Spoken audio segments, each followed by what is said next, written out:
ध्यान दीजिएगा कि वनस्पति तेल से कृत्रिम घी बनाने में निकेल और पैलेडियम उत्प्रेरक का उपयोग होता है, या कभी कभी दे देता है असंतृप्त वसा बनाने के लिए असंतृप्त वसा से संतृप्त वसा बनाने के लिए और संतृप्त वसा से संतृप्त वसा बनाने के लिए भी निकेल और पैलेडियम उत्प्रेरक का उपयोग होता है। वनस्पति तेल से कृत्रिम घी बनाने के लिए निकेल और पैलेडियम उत्प्रेरक का उपयोग होता है, या वनस्पति तेल से कृत्रिम घी बनाने के लिए निकेल और पैलेडियम उत्प्रेरक का उपयोग होता है। और यह जो प्रक्रिया है इसको हम लोग हाइड्रोजनीकरण कहते हैं। क्या कहते हैं इसको? हाइड्रोजनीकरण कहते हैं। इस प्रक्रिया को चला कहते हैं हाइड्रोजनीकरण। अरे वो कॉपी इस बच्चे का हरा गया है, किसी के पास है क्या एक्स्ट्रा कॉपी? वो है क्या? दे दो। काहे चुरा ली है? दे दीजिए। हाइड्रोजनीकरण क्या कहते हैं? चला हाइड्रोजनीकरण। आज बोला इथानॉल हो गया पीने वाला अल्कोहल। कौन अल्कोहल?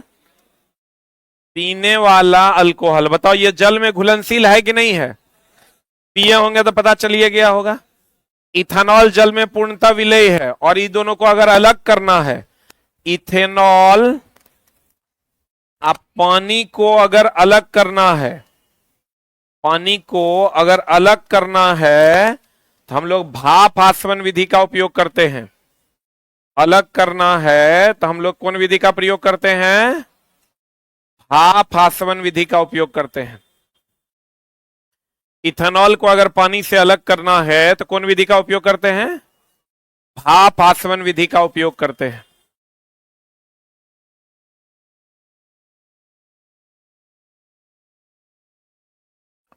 पच्चीस क्वेश्चन का चलो टेस्ट दीजिएगा साइंस का ना, तो एगो क्वेश्चन यहां से आपको मिलवे करेगा।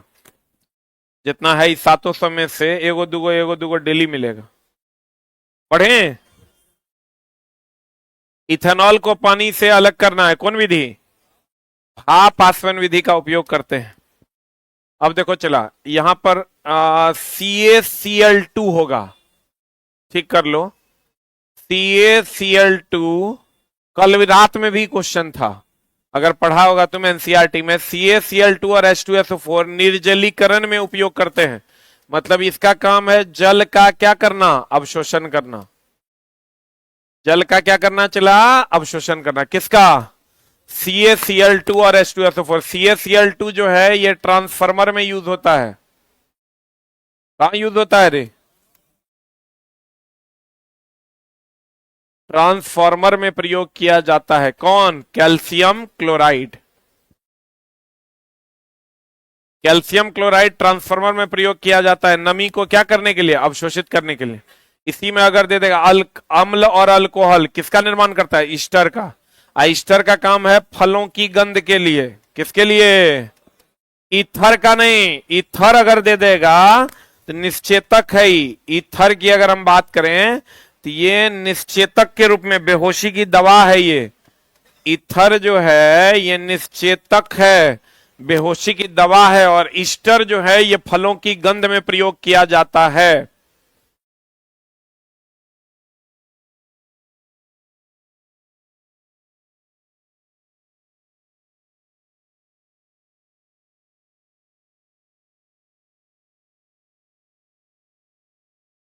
हो गया। अगर हम चला एस्टर की बात करें तो ये फलों की गंध के लिए, जो हम लोग पेप्सी माजा पीते हैं या अन्य अलग अलग फ्लेवर का आइसक्रीम वगैरह खाते हैं तो उसमें किसका उपयोग करते हैं? ईस्टर का। यानी अगर आप माजा पी रहे हैं मतलब आम नहीं पी रहे हैं, आप क्या पी रहे हैं?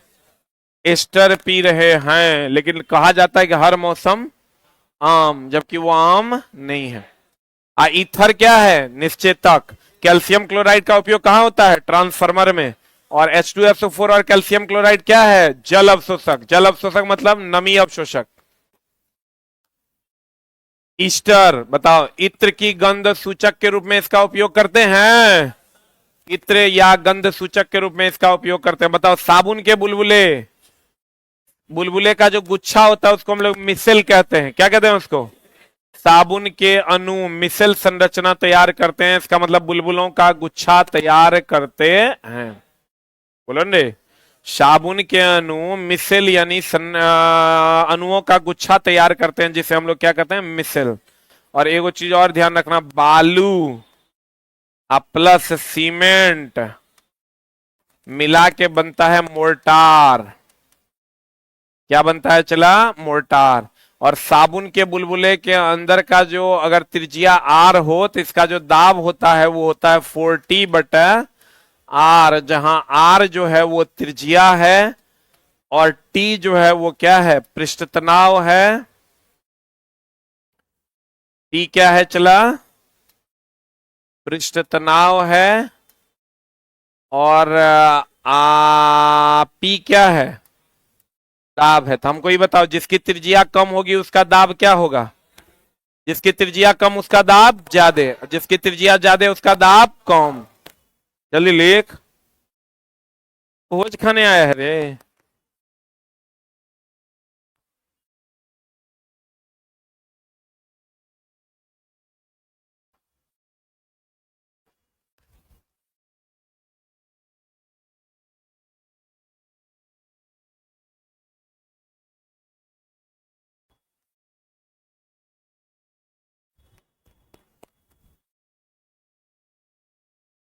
हो गया? P बराबर क्या होता है? 40/r, यानी जिस साबुन के बुलबुले की त्रिज्या कम होगी उस पर दाब ज्यादा होगा।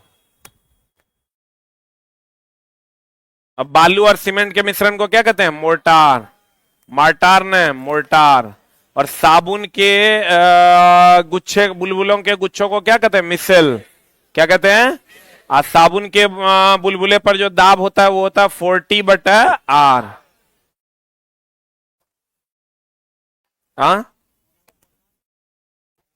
नाम है रे। जैसे किसी चीज का हम लोग नाम रखते हैं ना, चला हम लोग साबुन, क्या बोलते हैं उसको? जैसे साबुन के बुलबुले का गुच्छा है, बहुत सारा बुलबुला है, तो उसको हम लोग मिसल कह देते हैं। तो वैसे ही हम लोग अगर बालू और सीमेंट को एक साथ आप मिला दीजिएगा तो उस मिश्रण का नाम है मोर्टार। जैसे चीनी और पानी का मिश्रण आप मिला देते तो उसका नाम क्या है? शरबत। वही वाला बात। कहते हैं जल में विलय एक सिरे को क्या कहते हैं? जलरागी। तथा हाइड्रोकार्बन में विलय को क्या कहते हैं? जल विरागी। रागी मतलब आकर्षित होने वाला, और विरागी मतलब हटने वाला। जैसे हम लोग कहते हैं ना, वैराग्य धारण कर लिया। वैराग्य मतलब क्या किया? हट गया कि सट गया? हट गया ना। तो कहते हैं जल में विलय एक सिरे को क्या कहते हैं? जलरागी। और हाइड्रोकार्बन में विलय को क्या कहते हैं? जल विरागी। क्योंकि हाइड्रोकार्बन में बंधन नहीं बनता है, क्योंकि स्वसंयोजक बंधन मजबूत होता है। कौन मजबूत होता है? इसलिए वो जल्दी बंधन को तोड़ता नहीं है। अपमार्जक का नाम सुना है? अपमार्जक मतलब हो गया चला सरफ। सरफ सुने हो ना? अपमार्जक लंबी कार्बोक्सिलिक अम्ल श्रृंखला के अमोनियम एवं सल्फेट लवण होते हैं। अपमार्जक लंबी कार्बोक्सिलिक अम्ल श्रृंखला के अमोनियम एवं कौन लवण होते हैं? सल्फेट। सन कितना ईस्वी में? 1817 में डोबेरिनर ने क्या दिया था? तिर्यक नियम। और डोबेरिनर ने तिर्यक नियम में क्या कहा था? दूसरा तत्व का द्रव्यमान पहला और तीसरा का क्या होगा? औसत होगा। यही ने दिया था। न्यूलैंड ने दिया था अष्टक नियम। क्या नियम? तो जैसे चलन ईस्वी बहुत सारा है, लेकिन कुछ ईस्वी है जो एनसीईआरटी में दिया हुआ है जो तुमको पूछेगा। जैसे ईस्वी बहुत सारा है, आप देखिए फलना की खोज इतना ईस्वी में हुआ, चिलना की खोज इतना ईस्वी में हुआ, ढिगलना का खोज इतना ईस्वी में हुआ। उतना आपको नहीं याद करना है, जो एनसीईआरटी में दिया हुआ है उसको लेकिन याद रखना होगा। तो डोबेरिनर का ट्राइड कितना ईस्वी में? 1817 में। इन्होंने जर्मनी के म्यून्सबर्ग में औषधि तथा स्ट्रेसबर्ग में रसायन शास्त्र का क्या किया था, अध्ययन किया था। इसका जिक्र है एनसीईआरटी में। कहता जेना विश्वविद्यालय में ये क्या रहे थे, अध्यापक।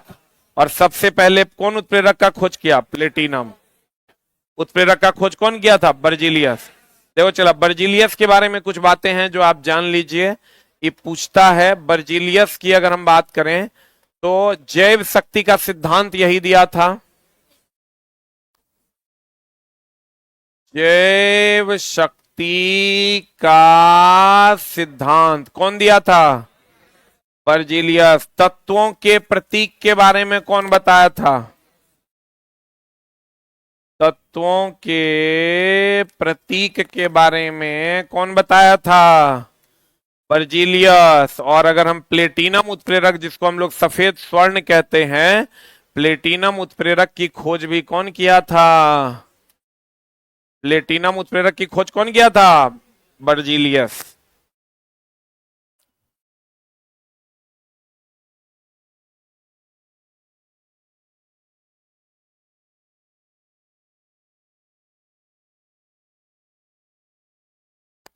इसका पीडीएफ डाला हुआ है सामने, जो टेलीग्राम लिंक है आपका उसी में पीडीएफ मिल जाएगा। हो गया। प्लेटिनम को हम लोग क्या कहते हैं, चला, सफेद स्वर्ण भी कहते हैं। कौन स्वर्ण कहते हैं, सफेद स्वर्ण। आपको हम पीछे पढ़ाए थे, काला सोना किसको कहते हैं, कोयला और पेट्रोलियम को। कोयला और किसको, पेट्रोलियम। कौन सोना कहते हैं, काला सोना। और सफेद सोना किसको कहते हैं, प्लेटिनम। सही है ना। सबसे अधिक उत्प्रेरक किसका है, सबसे अधिक समस्थानिक किसका है, समस्थानिक है चला पोलिनियम का। कितना, 27। लिख लो, सबसे अधिक समस्थानिक किसका है, पोलिनियम का। कितना है, 27। समस्थानिक समझते हो ना, परमाणु संख्या समान, अपरमाणु भार अलग अलग। प्लेटिनम उत्प्रेरक की खोज कौन किया था, बर्जीलियस। जैव शक्ति का सिद्धांत कौन दिया था, बर्जीलियस। और तत्वों के प्रतीक की खोज कौन किया था, Berzelius.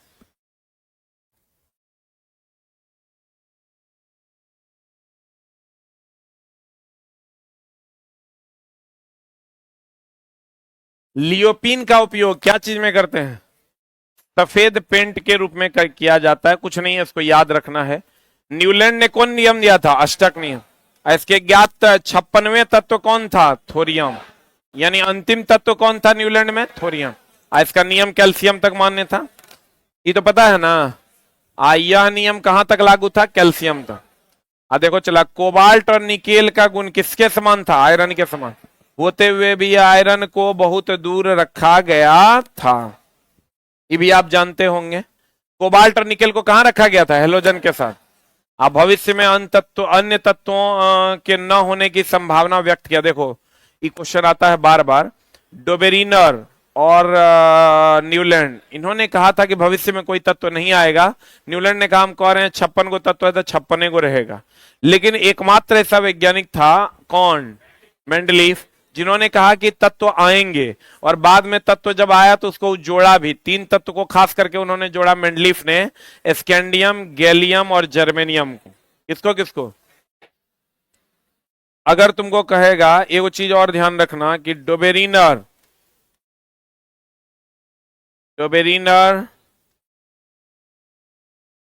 Newland, Mendeleev, Dobereiner, Newland और मेंडलीफ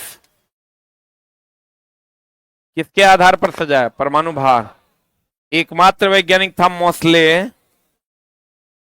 जिसने सजाया परमाणु संख्या, या इसी को चला एनसीईआरटी में दिया हुआ बढ़ते हुए आवेश। एक बात बताइए कि परमाणु संख्या जो है वो किसके संख्या के, बढ़ते हुए नाभिकीय आवेश। कल रात में क्वेश्चन था ये, बढ़ते हुए नाभिकीय। अब इसको थोड़ा सा समझिएगा चला जी। हमको ये बताइए, एक मिनट होल्ड ऑन। मोस्ले ने जो सजाया है आधुनिक आवर्त सारणी को, वो बढ़ते हुए परमाणु संख्या के क्रम में सजाया है। अब बताओ, परमाणु संख्या प्रोटॉन की संख्या के बराबर होता है। अब प्रोटॉन कहाँ होता है? नाभिक में। नाभिक प्रोटॉन पर आवेश होता है कि नहीं होता है? इसका मतलब बढ़ता हुआ परमाणु संख्या मतलब बढ़ता हुआ प्रोटॉन। अब बढ़ता हुआ प्रोटॉन मतलब बढ़ता हुआ नाभिकीय आवेश, क्योंकि नाभिक में प्रोटॉन और न्यूट्रॉन होता है। पता नहीं बुझा रहा है कि नहीं? हम अगर ये कहें कि मोस्ले ने जो सजाया वो बढ़ते हुए परमाणु संख्या के आधार पर, या बढ़ते हुए प्रोटॉन की संख्या के आधार पर, या बढ़ते हुए नाभिकीय आवेश के आधार पर, इस सब स्टेटमेंट सही है कि गलत है? लिख लो जल्दी से।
हो गया?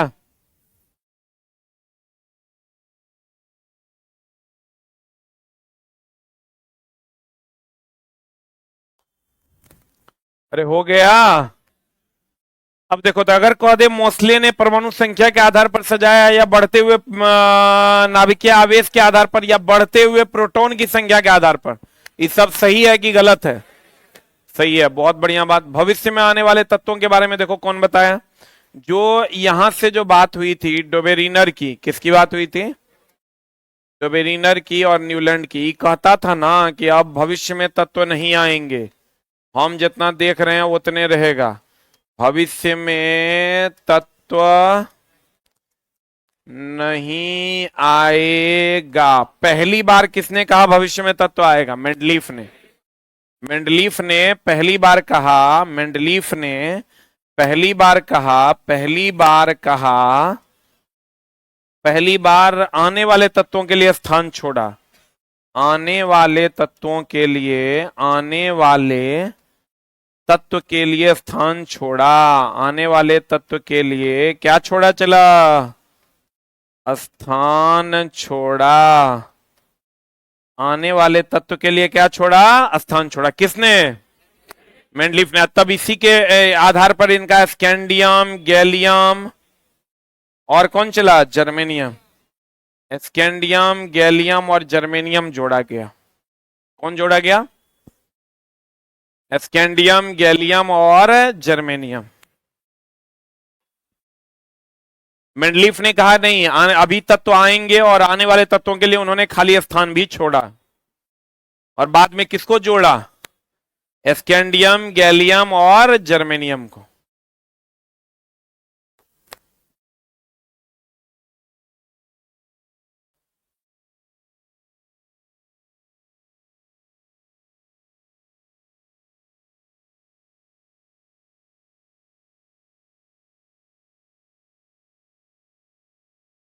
हो गया? पहली बार आने वाले तत्वों के लिए कौन कहा था कि आएगा तत्व और आ सकता है? कौन कहा था? मेंडलीफ ने। और आवर्त सारणी को तीनों परमाणु भार के आधार पर सजाया। ये मोस्ले ने किसके आधार पर सजाया? परमाणु संख्या के आधार।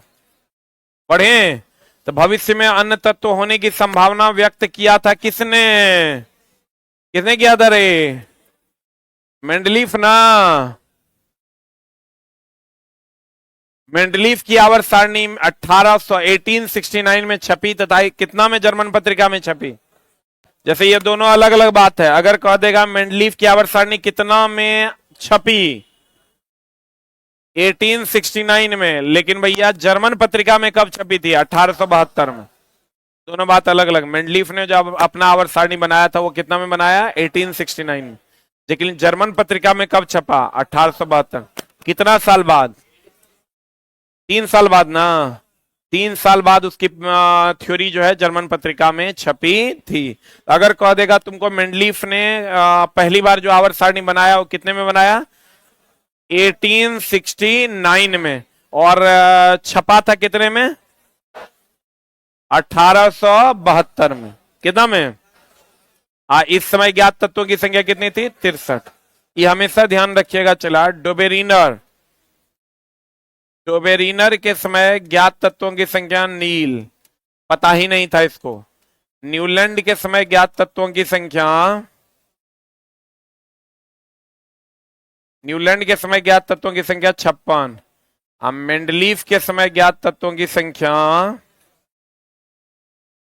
मेंडलीफ के समय ज्ञात तत्वों की संख्या कितनी थी? 63। और मोस्ले के समय ज्ञात तत्वों की संख्या 114। और अभी ज्ञात तत्वों की संख्या 118। सब अलग अलग है, बढ़िया से देख लो।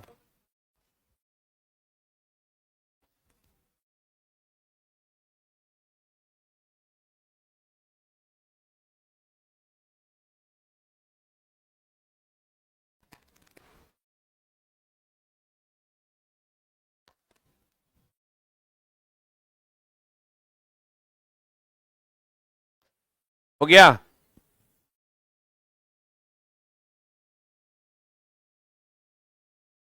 भविष्य में तो धिया पुता होगा तब तक बढ़वे करेगा एक आध दूगो। अभी लेकिन तो रात तक 118 मारना। खोज तो चलिए न रहा है, कोई ना कोई चोट्टा लगल होगा। लगेगा तो हम लोग एक आध दूगो बढ़ा देंगे, हमर की जा रहा है। वो अपना खोजेगा, पूरा जीवन खपा के वो मुकदून खोजेगा वो। हम लोग दूगो बढ़ा देंगे, कहेंगे हाँ अब ज्ञात तत्वों की संख्या कितनी है? 120। हो गया? ये क्लियर है ना? कहेगा डोबेरिनर के समय ज्ञात तत्वों की संख्या नील। लेकिन अगर कहेगा डोबेरिनर ने कितने त्रिक निकाले थे? 3, जिसमें कितने तत्व थे? 9। लिख लो, डोबेरिनर के 3 त्रिक थे। डोबेरिनर के 3 त्रिक थे। त्रिक, ट्राइड, इंग्लिश में लिखना। 3 ट्राइड थे। कितने ट्राइड थे? इन्होंने मतलब किसने? मेंडलीफ ने। इन्होंने परमाणु द्रव्यमान, उनके भौतिक तथा रासायनिक गुणधर्मों के बीच क्या स्थापित किया? संबंध। और एक चीज तो महा भी आई, यहाँ क्वेश्चन बच्चा एकदम गड़बड़ी करवे करेगा। क्वेश्चन कहेगा मेंडलीफ ने किसकी ओर ध्यान केंद्रित किया? चला, मेंडलीफ ने किसकी ओर ध्यान केंद्रित किया? एक ऑप्शन देगा हाइड्रोजन, दूसरा देगा ऑक्सीजन, एक देगा हाइड्रोजन और दूसरा देगा कार्बन। 99% लड़का ये मार देता है। ये हमरा पता है। 99% लड़का हाइड्रोकार्बन सोच के हाइड्रोजन और क्या मार देता है? कार्बन। बोलो रे। लेकिन आपको दोस्त क्या नहीं मारना है? हाइड्रोजन कार्बन नहीं मारना है, क्या मारना है? हाइड्रोजन और ऑक्सीजन। हाइड्रोजन और क्या? ऑक्सीजन। इन्होंने हाइड्रोजन और ऑक्सीजन पर अपना ध्यान केंद्रित किया। किसने? इन्होंने। किन्होंने? किन्होंने? मेंडलीफ ने। किसने? चला, मेंडलीफ ने हाइड्रोजन और ऑक्सीजन पर अपना ध्यान केंद्रित किया। हाइड्रोजन कार्बन नहीं मारिएगा, ये गलत है। क्या मारिएगा? अब पता नहीं लड़का को हाइड्रोकार्बन से बड़ा, जैसे रेडियो सक्रियता की खोज मैडम क्यूरी धाई से मार देता है, जबकि आंसर होगा हेनरी बैक्वेरल। क्या होगा आंसर? तो फिर 1 नंबर से नहीं होगा तो फिर हमारा नहीं कहना है नहीं होता है। तो चला, हेनरी बैक्वेरल ने किया था। तो ये हेनरी बैक्वेरल और क्यूरी के बीच आपको डिफरेंस समझना पड़ेगा कि कब क्यूरी मारना है, कब हेनरी बैक्वेरल मारना है, ना तो सब गुण हो जातो गोबर। ये तो सब जानता होगा, लेकिन यहां भी झोल है। यहां जब क्वेश्चन आएगा ना तो तू फंस जाएगा। ग्रुप और समूह अलग अलग दे देता है, मामला फंसा देता है। अगर कहेगा ये तो सब न जानता है, चला ऊर्ध्वाधर ये जो ऐसे खड़ा रहेगा तो उसको क्या कहते हैं? ग्रुप या समूह कहते हैं। आई क्षैतिज को क्या कहते हैं? आवर्त। तो एकरा में कोई झोल नहीं है, इसमें कोई झोल नहीं है। लेकिन इसमें ध्यान रखना कि ग्रुप और समूह में पहला उत्तर क्या होगा? पहला उत्तर क्या होगा? ग्रुप। और दूसरा उत्तर क्या होगा? समूह। हाँ, अब वर्ग और समूह में भी गड़बड़ नहीं करना। ग्रुप बोले तो क्या, वर्ग, ग्रुप या वर्ग पहला उत्तर होगा, समूह का वहां उत्तर होगा दूसरा। लड़का को आता है दोनों था, लड़का सीधा रफली अगर पढ़िएगा तो लोग कहते हैं वर्ग या समूह, हम लोग भी कहते हैं वर्ग या समूह, लेकिन अब हम नहीं कहते हैं, अब हम अलग कर देते हैं। अब पढ़ाते हैं तो हम क्लियर करते हैं, भैया वर्ग और ग्रुप मिलेगा तो ये पहला उत्तर होगा, ये नहीं रहेगा तो क्या मारिएगा, समूह। क्या मारिएगा, बोलो रे, साफे नॉन एनर्जेटिक, खाता पीता नहीं है रे, साफे लगता है दे हाथ ला के यहाँ रख दिया है। खाओ पियो मुर्गा उर्गा, पैसा की दिक्कत है कि,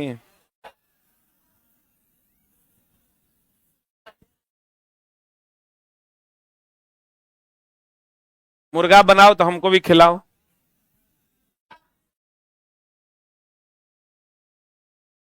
आज तक का चला इतिहास है, जे हमरा मुर्गा खिलाया है सबको नौकरी हुआ है। थोड़ा लेट हुआ है लेकिन हुआ है जरूर। अब तुम लेके आओगे एक पीस, एक नंबर से रह जाएगा।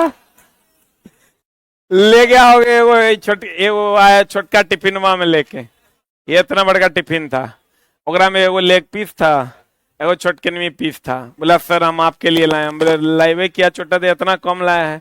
और फिर 8-9 दिन पहले आया, बोला सर हमारे पॉइंट पॉइंट से रह गया। एक पीस खिलाओगे भाई, पॉइंट से रहबे करेगा।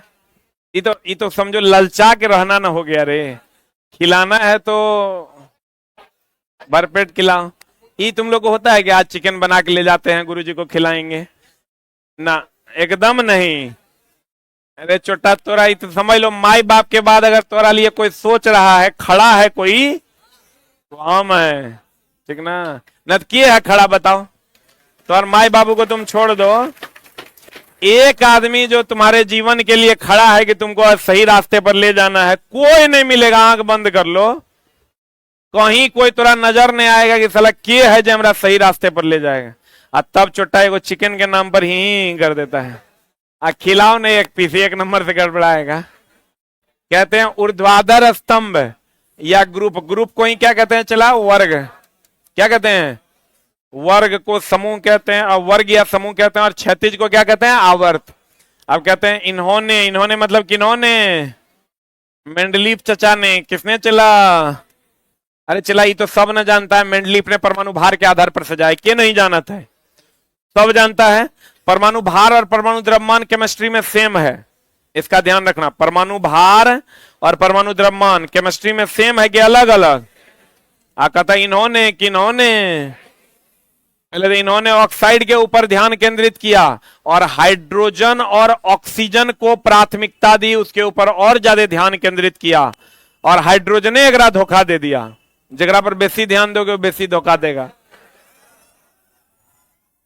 हाँ, जगरा पर तुम ध्यान नहीं दो एकदम धोखा नहीं देगा। हाइड्रोजन जो है चला, हाइड्रोजन को ही आवारा बोला था।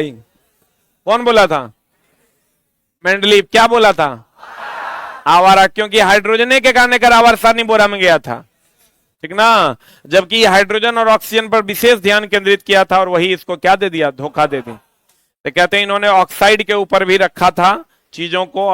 एक्का बोरोन नाम सुने हो ना, तीने को एक्का था, Ekka boron, Ekka aluminium, Ekka silicon, बोलो हाँ। 3 गो इक्का को इन्होंने रखा था, इन नाम रखा था, इक्का बोरोन, इक्का एल्युमिनियम और इक्का सिलिकॉन। आइए हमेशा ध्यान रखना, सिलिकॉन बोले तो जर्कोनियम हो गया, जर्मेनियम। इक्का सिलिकॉन बोलते हैं किसको, जर्मेनियम को। इक्का एल्युमिनियम किसको बोलते हैं, गैलियम को। इक्का बोरॉन किसको बोलते हैं, स्कैंडियम को। अच्छा चला, ये तो याद रहेगा। सिलिकॉन के जस्ट बगल में कौन है, जर्मेनियम ना, तो इक्का सिलिकॉन कौन हो जाएगा, जर्मेनियम। इक्का सिलिकॉन कौन हो जाएगा, जर्मेनियम। इक्का बोरॉन कौन हो जाएगा, स्कैंडियम। इक्का एल्युमिनियम, गैलियम। अच्छा एल्युमिनियम गैलियम सेम जैसा नहीं लग रहा है, और सिलिकॉन जर्मेनियम सेम जैसा नहीं लग रहा है, बोलो ना रे। उसके बाद बच गया इक्का बोरॉन, जिसको हम लोग क्या कहते हैं, स्कैंडियम। अक्रिय गैस देखो, मेंडलीफ ने, किसने चला, अरे किसने, किसने?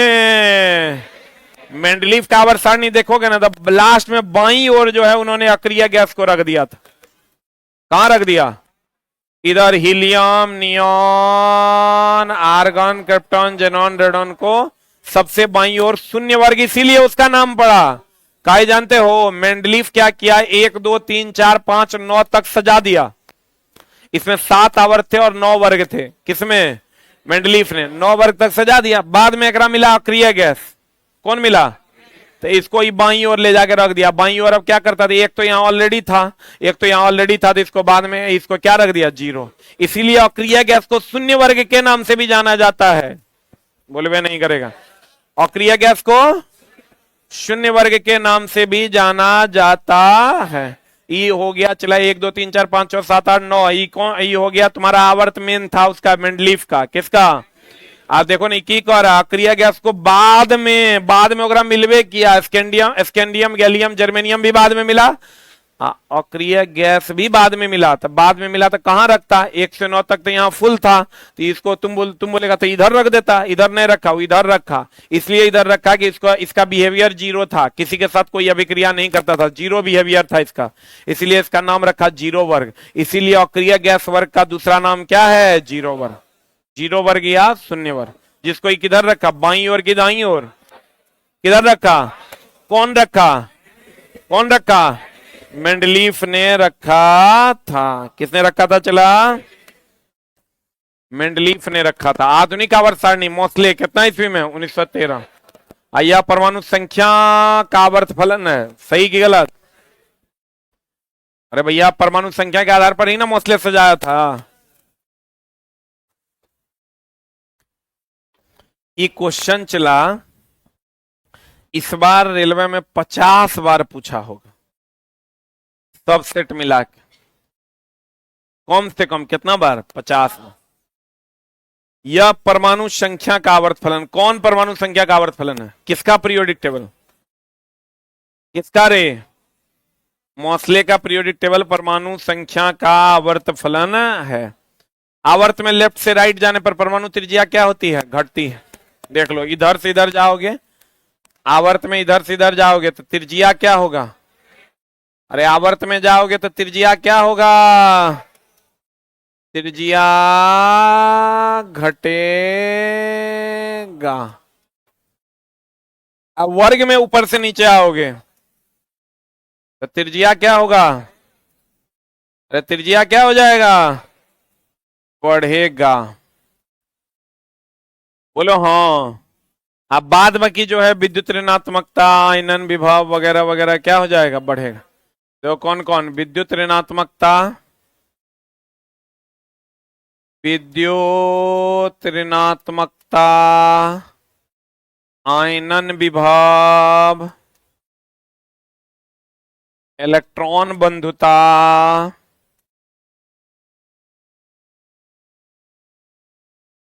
इलेक्ट्रॉन बंधुता, इस सब आवर्त में क्या हो जाएगा? बढ़ेगा। क्या हो जाएगा रे? आवर्त में इस सब जो है चला बढ़ेगा। इस सब आवर्त में क्या हो जाएगा? बढ़ेगा। इधर वर्ग में फिर आएगा तो क्या हो जाएगा? घटेगा। जल्दी लिख।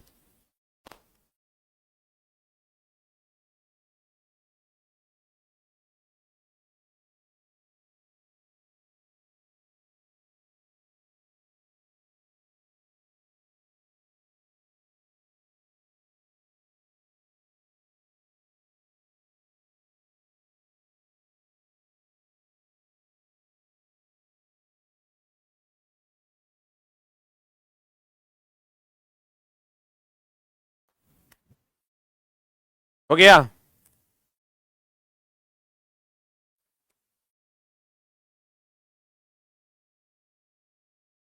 अरे हुआ। विद्युत ऋणात्मकता, आयनन विभव, इलेक्ट्रॉन बंधुता, ये सब क्या हो जाएगा? बढ़ेगा।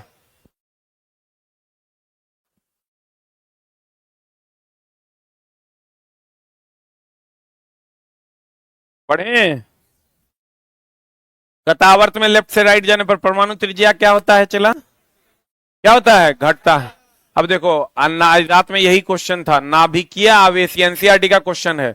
नाभिकीय आवेश के बढ़ने से परमाणु इलेक्ट्रॉन को खींचता है, जिससे साइज क्या हो जाता है, घटता। अभी जो धीरे धीरे जब आप इधर की ओर जाइएगा तो परमाणु संख्या बढ़ेगा, मान लो 3 4 5 6 7 8 होगा। तब जब परमाणु संख्या जो होता है वो प्रोटॉन के बराबर, किसके बराबर, तो बताओ इसमें प्रोटॉन की संख्या नाभिक में कै गो होगा, 8 गो, और इसमें प्रोटॉन की संख्या नाभिक में कै गो होगा, 3 गो। तो प्रोटॉन इलेक्ट्रॉन में आकर्षण की विकर्षण, तो बोले भाई नहीं करेगा। तो अगर प्रोटॉन इलेक्ट्रॉन में आकर्षण होगा तो इसमें 3 गो इलेक्ट्रॉन है, उसी हिसाब से खींचेगा, और इसमें 8 गो इलेक्ट्रॉन है, तो ज्यादा खींचेगा कि कम खींचेगा, तो ज्यादा खींचेगा, संकुचित होगा कि बढ़ेगा। तब हम ये कह सकते हैं कि आवर्त में लेफ्ट से राइट जाने पर नाभिक में प्रोटॉन की संख्या बढ़ती है, जिसके कारण संकुचन बल ज्यादा होता है, जिसके कारण वो क्या हो जाता है, क्या हो जाता है, संकुचित हो जाता।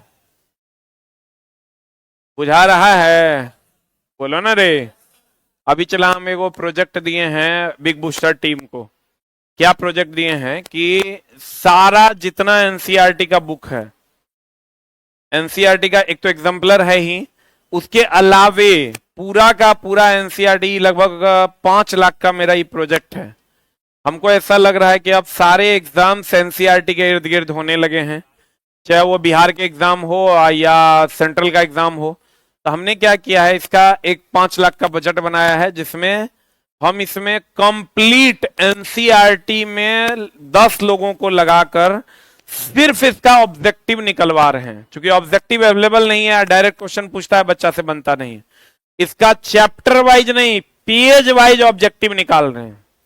थोड़ा टाइम लगेगा, लेकिन पेज वाइज जब ऑब्जेक्टिव अवेलेबल होगा, तो अगर मान लो किसी को क्लास 10th का पेज नंबर 52 का फिजिक्स का ऑब्जेक्टिव बनाना है, मान लो पढ़ लिया है, उसको ऑब्जेक्टिव बनाना है, तो कंप्लीट उतने नंबर पेज, वही किताब, उतना ही क्लास क्लिक करेगा, और उस सब्जेक्ट, उस पेज को का जितना भी ऑब्जेक्टिव होगा उसको सॉल्व कर पाएगा। उसमें ही फीचर होगा, वो भी सिंगल क्लिक में। जैसे ही एक क्लिक करेगा उससे क्लास मांग लेगा, नेक्स्ट क्लिक करेगा तो उससे सब्जेक्ट मांग लेगा, अगला क्लिक करेगा तो उससे पेज नंबर मांग लेगा, और वो पेज वो पढ़ेगा, और पढ़ने के बाद वो ऑब्जेक्टिव सॉल्व कर पाएगा अलग अलग एग्जाम का। उससे चला अभी क्या हो रहा है ना, 90% एग्जाम्स जो, अगर हम मेरिट बनाने की बात कर रहे हैं, जैसे अब हुसैन फुसैन रट लीजिएगा तो क्वेश्चन तो बनिए जाएगा, 100 है तो 70 बनेगा, लेकिन वो जो 71 72 73 74 जगह से लोगों को नौकरी होगा, वो एनसीईआरटी है चला होकर। ये हम भी मानते हैं, मेरा भी किताब अगर एनसीईआरटी बेस्ड नहीं है तो उतना नौकरी नहीं दिलवा सकता है। ये एकदम दिमाग में एडजस्ट कर लो। जो बच्चा अभी एनसीईआरटी नहीं पढ़ेगा उसका रिजल्ट नहीं होगा। हाँ एग्जाम देगा, वो रिजल्ट में दिक्कत होगी, तो आप थोड़ा थोड़ा पढ़ लीजिए, आपका भी रिजल्ट हो जाएगा, लेकिन उसके लिए आपको पढ़ना पड़ेगा। साइंस मान लो हम अभी पढ़ा दिए, इसी तर्ज पे आपको आर्ट्स का भी क्वेश्चंस देख लेना पड़ेगा। बहुत जल्द हम उसका भी कलेक्ट, आपको तो दिक्कत नहीं होगा, जो बीएसएससी देंगे, बिहार स्टाफ सिलेक्शन कमीशन का जब आएगा, तो उस टाइम मेरा आर्ट्स का भी पूरा एक शेड्यूल आएगा, एससीईआरटी और एनसीईआरटी का मिक्स, जो ओरिजिनल क्वेश्चन होगा। ये नहीं कि पता चला मार्केट में अभी तुम खोजोगे, हम अभी अपने जो हमारे लोग हैं टीम के, उनको हम भेजे कि तुम जाओ मार्केट और जितनी भी किताबें एनसीईआरटी से रिलेटेड है, वो एनसीईआरटी क्वेश्चन से रिलेटेड है, वो लेके आओ मार्केट से। बिलीव करो चला, हम तो साइंस देखे, हमारा साइंस से समझ में आता है। जितना प्रीवियस ईयर है ओकरा एनसीईआरटी क्वेश्चन बैंक के नाम पे छाप दिया है, वो एनसीईआरटी क्वेश्चन बैंक नहीं है, ना ही उसमें एनसीईआरटी के सवाल हैं, क्योंकि एनसीईआरटी में सवाल है ही नहीं है। एनसीईआरटी में साइंस में जाओगे तो एक चैप्टर में 4 गो 5 गो सवाल है, और वो दे दिया 1500 सवाल, सब फेक है। खाली ऊपर में लिख दिया एनसीईआरटी एससीईआरटी, बिक रहा है, लोग अनाधुन ले रहा है। बच्चा तो देख रहा है एससीईआरटी से पूछ रहा है, एनसीईआरटी से पूछ रहा है, चलो ले लेते हैं। अब पता चला वो एनसीईआरटी एससीईआरटी नहीं है, जो पुराना कंटेंट था वही देके छाप दिया, छाप के बेच रहा है, बच्चा अनाधुन खरीद रहा है। कहते हैं चला आवर्त को लेफ्ट से राइट जाने पर, ई एनसीईआरटी का लेवल है जो आपके सामने है। एनसीईआरटी का लेवल ई नहीं है कि के कक्षा में कितने इलेक्ट्रॉन होंगे, 2n² का सिद्धांत किसने दिया, बोर ब्यूरी ने। एनसीईआरटी कहता है कि अगर लेफ्ट से राइट जाएंगे तो परमाणु त्रिज्या क्या हो जाएगी, घटेगी। इसलिए घटेगी कि भैया इधर से इधर जाओगे 2 3 4 5 6, यहां आओगे तो प्रोटॉन की संख्या इसमें हो जाएगा 6, इलेक्ट्रॉन यहां है, इसमें आओगे इसमें प्रोटॉन की संख्या कितनी हो जाएगी, कितनी हो जाएगी रे? इसमें आओगे तो इसमें प्रोटॉन की संख्या कितनी हो जाएगी? इसमें प्रोटॉन की संख्या हो जाएगी चिल्ला 2। कितनी हो जाएगी? कितनी हो जाएगी? 2। तो 2 हो जाएगी तो कम आकर्षण बल लगाएगा तो भैया फूला हुआ रहेगा। इसमें 8 6 हो जाएगा तो ज्यादा आकर्षण बल लगाएगा, सिकुड़ा हुआ होगा। इसीलिए इधर से इधर जाने पर आकृति क्या हो जाती है? क्या हो जाती है? घट जाती है। अब कहता है चला समूह में, कहा समूह में ऊपर से नीचे आएंगे यानी वर्ग में। समूह में यानी किस में? वर्ग में ऊपर से नीचे आएंगे तो आकार बढ़ता कि घटता?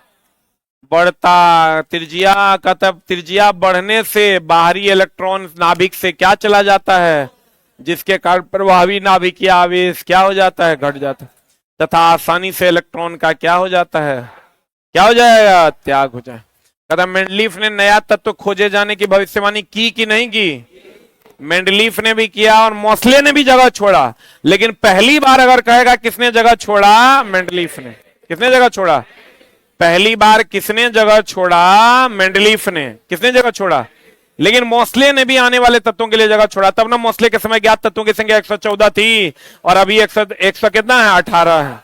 तो 4 को तत्व बढ़ा ना, खाली जगह नहीं छोड़ता तो होता। लेकिन ये नहीं पूछेगा कि मोस्ले छोड़ा कि नहीं छोड़ा, ये पूछेगा कि बताओ पहली बार किसने आने वाले तत्वों के लिए स्थान छोड़ा? किसने छोड़ा? पहली बार किसने आने वाले तत्वों के लिए स्थान छोड़ा? मेंडलीफ ने। किसने छोड़ा? और मोस्ले तो ढेरी स्थान छोड़ दिया और बाद में अभी 114 118 आने वाले समय में वो 140 तक जा सकता है, उतना स्थान उन्होंने छोड़ दिया। कहते हैं मेंडलीफ ने किसने नए तत्वों के खोजे जाने की भविष्यवाणी की? वे सभी प्रक्रम जो सम्मिलित रूप से अनुरक्षण का कार्य करते हैं जैव प्रक्रम कहलाते हैं। वे सभी प्रक्रम जो सम्मिलित रूप से किसका काम करते हैं? अनुरक्षण। अनुरक्षण करना मतलब रक्षा करना। अनुरक्षण करना मतलब रक्षा करना। उसको हम लोग कौन प्रक्रम कहते हैं? जैव प्रक्रम। जैव प्रक्रम कहते हैं। स्वपोषी का नाम सुने हो? स्वपोषी अपना भोजन बनाता है प्रकाश संश्लेषण से। किससे बनाता है? रातों में ही क्वेश्चन था। स्वपोषी अपना भोजन बनाते हैं प्रकाश संश्लेषण से। किससे बनाते हैं? अब प्रकाश संश्लेषण में क्या होता है? CO2 जब H2O से अभिक्रिया करता है सूर्य के प्रकाश की उपस्थिति में और क्लोरोफिल की उपस्थिति में, किसकी उपस्थिति में? तो ये बना देता है C6H12O6 plus O2 plus H2O। ई जो है चला कार्बनिक है कि अकार्बनिक है? हम बोले तो ये क्या है? अकार्बनिक है। ये रिएक्टेंट है। ये जो प्रोडक्ट है ये क्या है? क्या है रे? कार्बनिक है। बोला हाँ। लंबा लंबा ना छोड़ें कृपया, जल्दी जल्दी लिखें।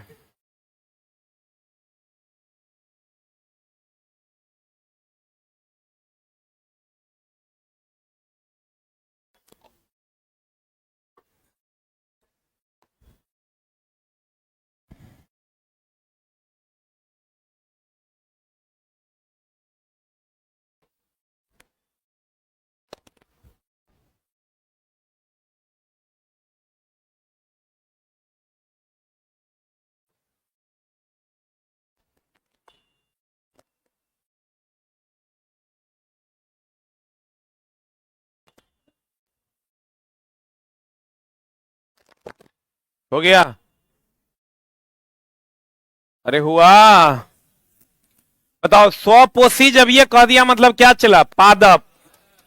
स्वपोषी जब ये कह दिया मतलब क्या?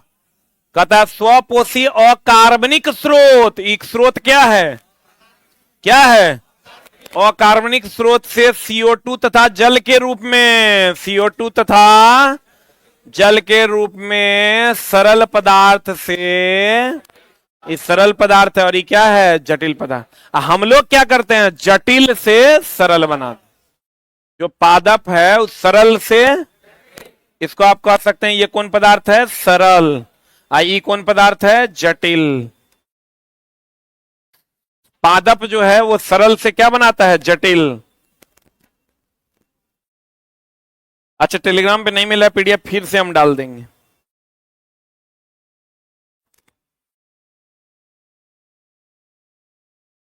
देखा एगो लड़का कमेंट्स किया कृष्णा कुमार कि सर जो पढ़ा रहे हैं ये सब पूछता है ना ना, मुंह से निकल जाएगा खराब बात। ये चला बताओ ये कितना फालतू वाला बात बोल दिया ये। हम बोले ना तुमको, हमको पता था ये कोई ना कोई बात बोलबे करेगा। ये चला तुम समझ लो कि जब टीचर आपको एक लेवल में जाके पढ़ाएंगे तो आप कहिएगा ये पूछता नहीं है, आज जब एग्जाम हॉल में वो पूछ देगा तो आप आके गरियाइएगा लेवल में पढ़ाया नहीं। तो तू हमरा पागले न कर देगा रे। पिछले बार हम लोग एनसीईआरटी नहीं पढ़ा रहे थे क्योंकि नहीं पूछ रहा था, आप पढ़ाते तो लड़का सीधे कहता ही मास्टर पागल हो गया है, क्या पढ़ा रहा है। आज जब 2 सिटिंग में पूछा तो तीसरा सिटिंग से जब लाइव आए तो 8,000, 10,000, 12,000, 13,000 बच्चा लाइव रहने लगा, 8-8 लाख व्यूज जाने लगा। अरे बाप रे बाप, एनसीईआरटी पूछ लो रे। अभी जब तुरंत अच्छा चला बताओ दी क्वेश्चन नहीं पूछता है, हम पागल हो गए हैं। देखो ये चला देखो ये बोलता कौन है, जैसे ये सबके साथ होता है, रीजनिंग वाले सर के साथ भी होता है, मैथ वाले सर के साथ भी, हमारे साथ भी। जैसे ही आप लेवल को थोड़ा सा बढ़ाइएगा तो जितना भूसकोलवा होगा, क्योंकि भूसकोलवा को ऐसा लगता है कि रट के रिजल्ट लिया जा सकता है, अगर दिमाग में पहले से सेट है, क्योंकि उस चोट्टा मुंह से तो खाली खराबे निकल रहा, बस कमांड किए हुए हैं। वो चोट्टा पढ़ा है नहीं कभी, उसको पढ़ने में इंटरेस्ट भी नहीं है, उसको लगता है जो पढ़ा रहा है फालतू है, क्योंकि वो खुद को समझा रहा है कि पूछवे नहीं करता है और उसको समझ में भी आता नहीं है। पहले वो तो यहीं तक खुश है कि भैया पौधे प्रकाश संश्लेषण करते हैं, वो यहीं तक खुश है। तो इस बार का एग्जाम का क्वेश्चन निकाल के देखना, कुछ नहीं किया है, यहां पर सूर्य का प्रकाश है, क्लोरोफिल के जगह पर वाट कर दिया है, देखा होगा प्रीवियस ईयर तो मिल गया होगा, नहीं किया है। आई चला वाट के जगह पर लिखा है सूर्य का प्रकाश, दूसरा में क्लोरोफिल, सूर्य का प्रकाश और क्लोरोफिल, ऐसा क्वेश्चन तुमको मिलेगा। और ये एनसीईआरटी का वो क्वेश्चन है, इस बार का प्रीवियस ईयर भी है। ये सब बात बोलता है चला, मन ही नहीं करता है। अभी हम सोच रहे थे कि बढ़िया बढ़िया न्यूमेरिकल पढ़ाएंगे, थोड़ा सा अप लेवल का पढ़ाएंगे, ये पढ़ाएंगे वो पढ़ाएंगे। आप पढ़ाओ तो चट्टा कहेगा चोट चोट चोट चोहर चिल। अच्छा तू पढ़ना क्या चाहता है, विद्युत धारा का सही मात्रा एम्पियर पढ़ाए तो बोलो, पढ़ा देते हैं। हाँ क्या पढ़ाएं बताओ, निकट दृष्टि दोष में अवतल की उत्तल, वो अगर तुरंत नहीं आ रहा है तो रिजल्ट ऐसे भी नहीं होगा। ठीक ना, तो हमारा पास नहीं पढ़ो, हमारा पास तुम गलत चैनल चूज कर लिया है, जल्दी भाग यहां से। मेरा तो चला एएलपीओ का अगर टेस्ट मारेगा तो थोड़ा नंबर लाते लाते धनसन उठ जाएगा, मारता होगा तो हवा टाइट हो जाता होगा।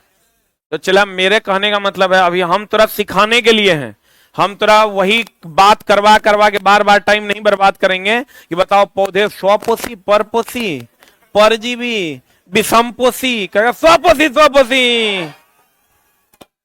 हाँ तो वही ओल्ड छाप मास्टर के पास पढ़ेगा, 0.25 से नहीं होगा।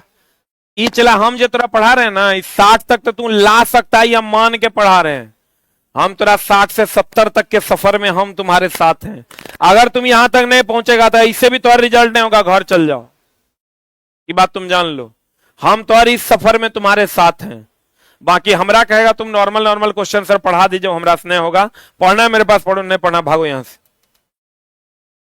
अब देखो चला स्वपोषी और कार्बनिक स्रोत, ये चला क्वेश्चन थोड़ा मिलता है, प्रकाश संश्लेषण में जो स्रोत है वो कार्बनिक है कि अकार्बनिक। तो हम बताए भी थे कि लड़का CO2 देख के क्या मार देता है, कार्बनिक, लेकिन CO2 कार्बनिक नहीं है, वो क्या है, अकार्बनिक। क्योंकि कार्बनिक होने के लिए कार्बन का डेरिवेटिव होना जरूरी है, बोलवे नहीं करेगा। तो कहते हैं स्वपोषी अकार्बनिक स्रोत CO2 से जल के रूप में तरल पदार्थ को जटिल पदार्थ में बदलते हैं। स्वपोषी के अलावे जितना भी अन्य जीव है जैसे हम लोग, वो क्या करता है, जटिल पदार्थ को सरल पदार्थ में उपयोग करता है। स्वपोषी बोले तो पादप, स्वपोषी बोले तो बताओ सबसे अधिक ऊर्जा किसकी होती है, स्वपोषी की। किसकी होती है, आज जैसे जैसे नीचे से ऊपर जाएंगे ऊर्जा का मान घटेगा। ये बात कहा था लिंडमान ने, किसने कहा था, नीचे से ऊपर जाने पर हम लोग कितना % ऊर्जा यूज करते हैं, 10%। ये बात किसने कहा था, लिंडमान ने। किसने कहा था, लिंडमान ने कहा था। यानी स्वपोषी सरल से जटिल में बदलते हैं, हम लोग जटिल से सरल में बदलते। सही है। अरे बाबा जटिल से सरल पदार्थ में चेंज करने के लिए हम लोग किसका उपयोग करते हैं? देखो हम लोग क्या करते हैं, हम लोग खाना खाते हैं तो खाना में कार्बोहाइड्रेट होता है, क्या होता है? तो कार्बोहाइड्रेट को चला अन्य चीजों में बदलते हैं, तो बदलने के लिए हम लोग किसका उपयोग करते हैं? एंजाइम का। किसका उपयोग करते हैं? किसका? हम लोग जो खाते हैं वो ग्लूकोज होता है, फ्रुक्टोज होता है, माल्टोज होता है, गैलेक्टोज होता है, जो जटिल पदार्थ है। कौन पदार्थ है? और उसको तोड़ते हैं, तोड़ने के लिए तोड़कर सरल पदार्थ में विभाजित करते हैं, तब ना अवशोषित करिएगा। और सरल पदार्थ में विभाजित करने के लिए हम लोग एंजाइम का उपयोग करते हैं। किसका उपयोग करते हैं? एंजाइम का काम क्या है? जटिल पदार्थ को तोड़ देना कि जोड़ देना? तोड़ देगा तो पच जाएगा। एंजाइम एक प्रकार का क्या है? उत्प्रेरक है। एंजाइम एक प्रकार का क्या है? उत्प्रेरक। तो बताओ हम लोग क्या करते हैं? जटिल पदार्थ खाते हैं कि सरल? जटिल को किसमें बदलते हैं? सरल बदलते हैं। आप पौधे जो हम लोग खाते हैं तो उसके पास देखो सरल को जटिल में बदलता है। जैसे पौधा का जो उत्पाद है वो क्या है? जटिल है। और जटिल हम लोग खाते हैं, फिर उसको किसमें बदलते हैं? सरल में। किसमें बदलते हैं? सरल में बदलते हैं।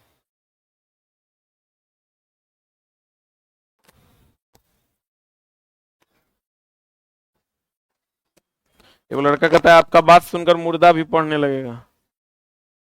नहीं पढ़ोगे तोरा कुत्ता में बहुत फर्क रह भी नहीं जाएगा। तुम नहीं पढ़ो, चला अपने आप को मान लो कि मैं कुत्ता हूं, इसलिए कि सामाजिक कुत्ता है तुम। सामाजिक कुत्ता समझता है?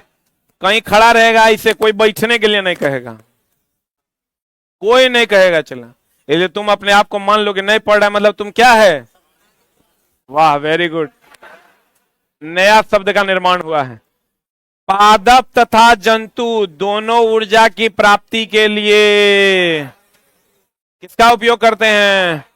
कार्बोहाइड्रेट का उपयोग करते हैं। हम लोग जब भूखे रहते हैं तो क्या खाते हैं? ग्लाइकोजन। क्या खाते हैं? हम लोग जब भूखे रहते हैं तो क्या खाते हैं? ग्लाइकोजन। आप पादप और जंतु बताओ तो ऊर्जा के लिए जो ग्लूकोज है, ग्लूकोज एक प्रकार का कार्बोहाइड्रेट है ना? अरे ग्लूकोज एक प्रकार का क्या है?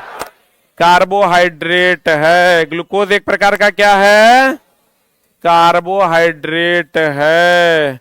अब बताओ, कहता पौधों में भोजन मंड स्टार्च के रूप में तथा जंतु में, अभी तुरंत ने बताए थे, पौधों में जो भोजन संचित होता है किसके रूप में? मंड या स्टार्च। और जंतु में ग्लाइकोजन। इसीलिए तो भूख लगता है तो हम लोग ग्लाइकोजन खाने लगते हैं, क्योंकि ग्लाइकोजन से हम लोगों को क्या मिलता है? ऊर्जा मिलता है। और कहते हैं क्लोरोफिल द्वारा प्रकाश ऊर्जा का। क्लोरोफिल भी एक प्रकार का चिला उत्प्रेरक ही है। अगर कह देगा तुमको कि प्रकाश संश्लेषण में उत्प्रेरक का काम कौन करता है? कौन करता है? क्लोरोफिल। प्रकाश संश्लेषण में उत्प्रेरक का काम कौन करता है? क्लोरोफिल। पाचन में उत्प्रेरक का काम कौन करता है? एंजाइम। कौन करता है? CO2 को कार्बोहाइड्रेट में अपचयन होता है। CO2 का किसमें अपचयन होता है? कार्बोहाइड्रेट अपचयन होता है। मतलब चला एक बात बताओ, CO2 जो है ये किससे अभिक्रिया करता है? जल से। किससे अभिक्रिया करता है? तभी बना देता है कार्बोहाइड्रेट C6H12O6। तो CO2 का किसमें अपचयन होता है? कार्बोहाइड्रेट में। किसमें चला? ग्लूकोज, फ्रुक्टोज, माल्टोज, ये सब क्या है? कार्बोहाइड्रेट। अब कहता है मरुद्भिद। मरुद्भिद समझता है रे? कहां का पौधा? मरुस्थल का पौधा। मरुस्थल के पौधे के बाह्य परत पर क्यूटीन होता है। क्यूटीन जल का क्षय को क्या करता है? रोकता है। जल के क्षय को रोकता है। तो कहता है मरुद्भिद पौधा रात में भी CO2 ग्रहण करके मध्य उत्पाद बनाता है, जिसे वह पुनः दिन में अंतिम उत्पाद में, मतलब समझ रहा है? अगर मरुद्भिद की बात करोगे, रात में वो थोड़ा बहुत अधकचरा उत्पाद बना लेता है और फिर सुबह होते ही जब सूर्य का प्रकाश मिलता है तो वो उसको पूर्ण उत्पाद में बदल देता है। मतलब अगर हमको कह दे मरुस्थलीय पौधों में क्या रात में भोजन निर्माण होता है कि नहीं होता? कहेंगे होता है, लेकिन पूरा नहीं, मध्य उत्पाद, बीच वाला उत्पाद, अधकचरा उत्पाद बनाता है। फिर जब सुबह होता है तो वो उसको किसमें बदल देता है?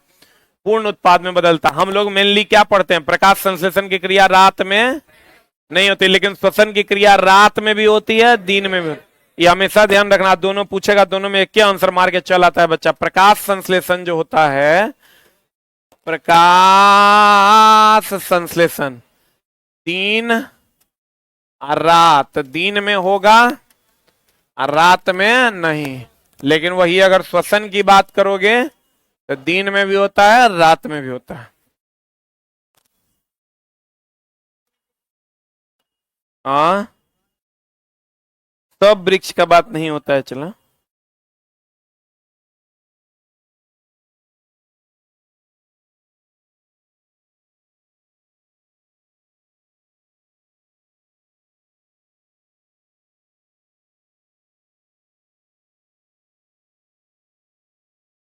वो पूछ रहा है कौन कौन दिन आप मुर्गा खाते हैं।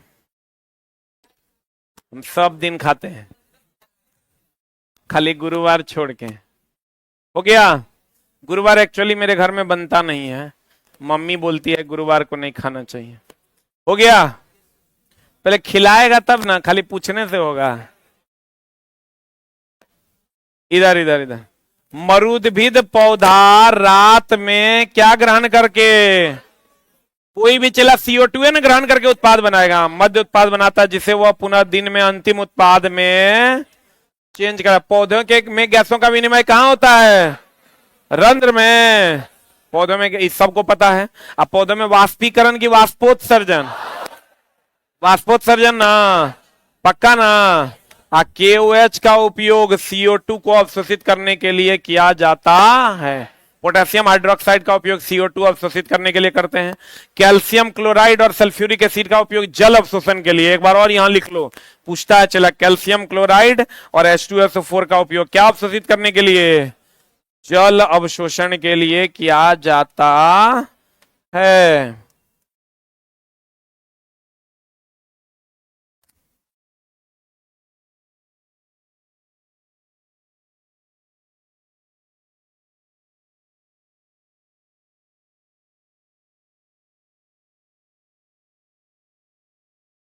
कैल्शियम क्लोराइड और H2SO4 का उपयोग क्या चीज के लिए? जल अवशोषण, यानी निर्जलीकरण आप कह सकते हैं क्या? अरे डिहाइड्रेशन समझता है? हम लोग नहीं कहते पेटझड़ी हो जाता है तो कहते हैं डिहाइड्रेशन हो गया। डिहाइड्रेशन हो गया मतलब सारा का सारा जल क्या हो गया? निकल गया। तो कहते हैं कैल्शियम क्लोराइड और सल्फ्यूरिक एसिड क्या के लिए? जल अवशोषण। कैल्शियम क्लोराइड और सल्फ्यूरिक एसिड जल अवशोषण। KOH और CO2, KOH किसका अवशोषण? CO2 का। कहते हैं एक कोशिकीय जीव भोजन संपूर्ण शरीर द्वारा होता है। एक कोशिकीय जीव कौन कौन? अमीबा, नाम सुना है ना?